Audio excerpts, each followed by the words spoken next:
Well, while the hydroplanes are having difficulty with the water, looks like some water skiers are able to put on a show. We're on a temporary hold, which means maybe catching up on a little lost sleep, like Steve Olson of the Budweiser.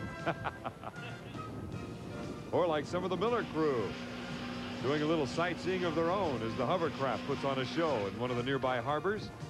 Danny Walters working on the 7-Eleven along with team manager Jerry Verhill. At the Miller camp, Mike Campbell checking for cracks on one of the propellers. A chance to catch up on a lot of work inside the truck. John, considering the conditions, I think we're putting on a pretty good show. The boats are running actually pretty well. What's the rest of the day look like right now? Can we get a final in even?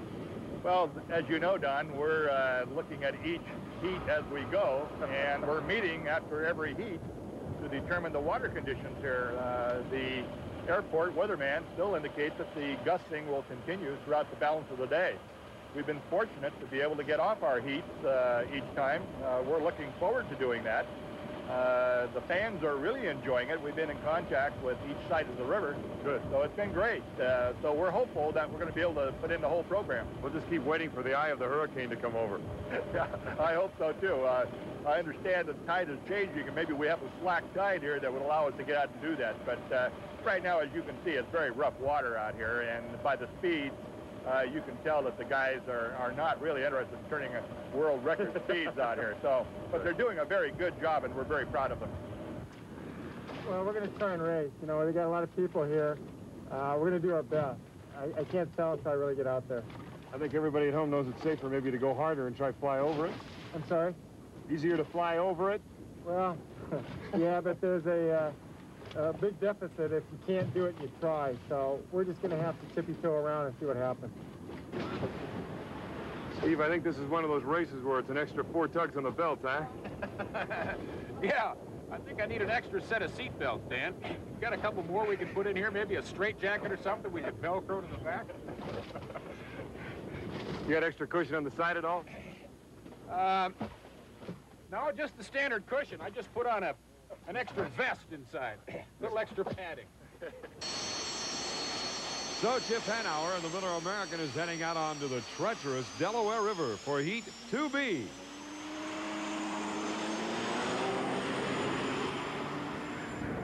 All 3 turbines are in this heat. This is the Budweiser on the left side of your screen. Miller American out there with Chip Hanauer.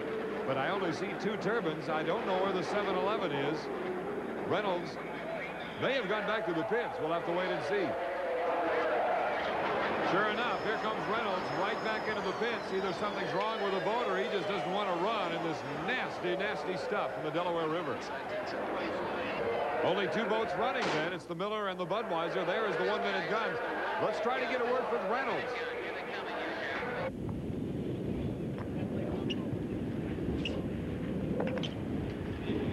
I have a feeling it's just plain too rough out there. Oh, yeah, that's too rough for me. Maybe I'm not as big as those boys, but I got $1 million worth of equipment here. It's my opinion. That's too rough to run. I'd love to put on a show, but not at the sake of my boat or look for yourself. Have fun, fellas.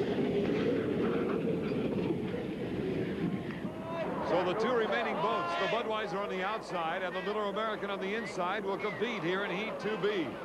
Steve Reynolds has a good point. These are indeed $1 million boats. But Cropfield and Hanauer will put on a show with the Ben Franklin Bridge in the background. Here's the start of Heat 2B.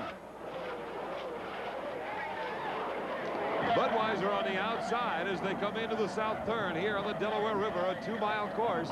Very, very long straightaways and tight 600-foot turns, 600 feet in diameter to be exact.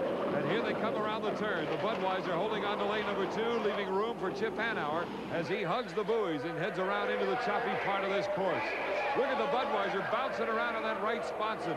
They've already had to patch it once today, and now they're back out on there beating it again. And the Miller American on the inside with a slight lead as they go down that treacherous back chute. Many of the crew members watching the 7-Eleven being hoisted out as we see from the backstretch what the drivers see going down the back chute and the Philadelphia skyline in the background. Again, back into the north turn. This is lap number 1. The left sponson of the Budweiser getting up into the air, around the turn and down the main straightaway. Ooh, the Budweiser, check that, the Miller getting way up that time on the inside. Here comes Kropfeld and Hanauer, a couple of old buddies, a couple of old foes. They have raced against each other for many, many years. Budweiser with a slight lead after lap number 1. Both of these drivers will be in new hulls next year. Chip Hanauer will be driving in the Cerro design boat that will be ready. It is completed now. It just needs the plumbing and the engines and paint, you name it. It'll be ready for 1987. Likewise for the Budweiser team, Kropfeld will drive a new turbine-powered boat that is ready to go and sitting in Seattle. Some fine-tuning and it will be on the course in 1987.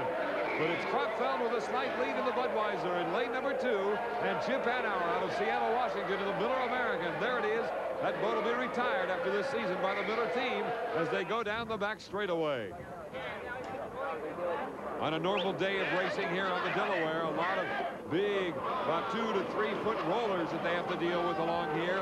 Lots of cement bulkheads along the river, so those waves simply bounce off and come right back into the course, much like Seattle, a couple of other courses along the circuit. But here comes the Miller American with a slight lead now on lane number 1 as Kropfeld and Hanauer put on a show for better than 200,000 people here between Philadelphia and Camden, New Jersey.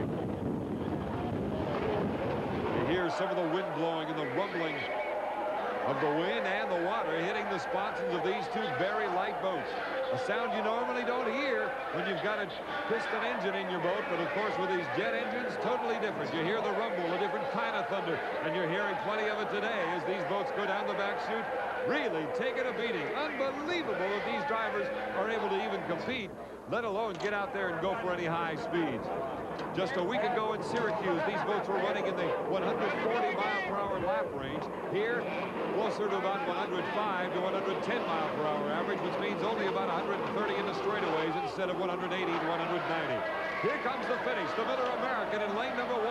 Jim Kropfeld, lane number 2. Miller with a slight lead as they come down for the checkered flag. It'll be the Miller American just edging out the Budweiser and Jim Kropfeld.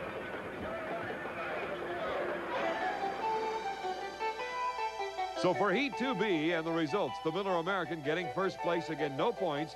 The Budweiser and the 7-Eleven not starting because of the bad weather. Let's go down to the pits.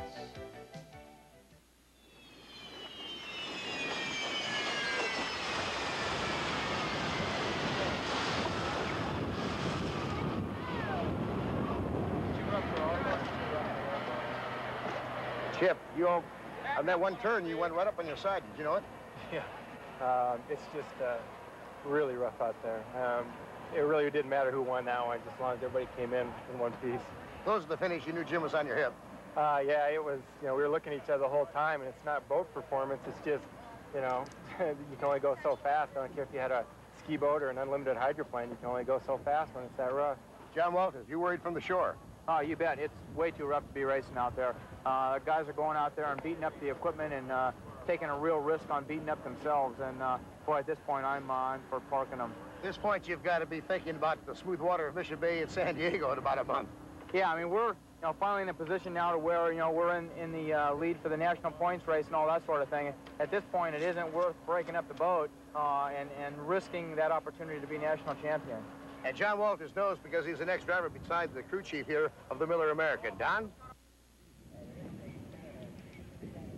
Jim and Bernie, what do you think? Maybe call it a day? Oh, this is terrible. And, you know, it's one thing to beat the boat up. This Budweiser's built to take it, but that's ridiculous. And but for all these great fans in Philadelphia, we would just want to put on a boat race. And Well, I think they've seen that, too, don't you, Jim? They've seen some pretty good racing. I think they realize that we have some beautiful equipment in the Budweiser and all the other boats out here, and it's a shame that the weather went against us this weekend, and there's nothing we can help with. We're trying to do our best, but everyone else is too.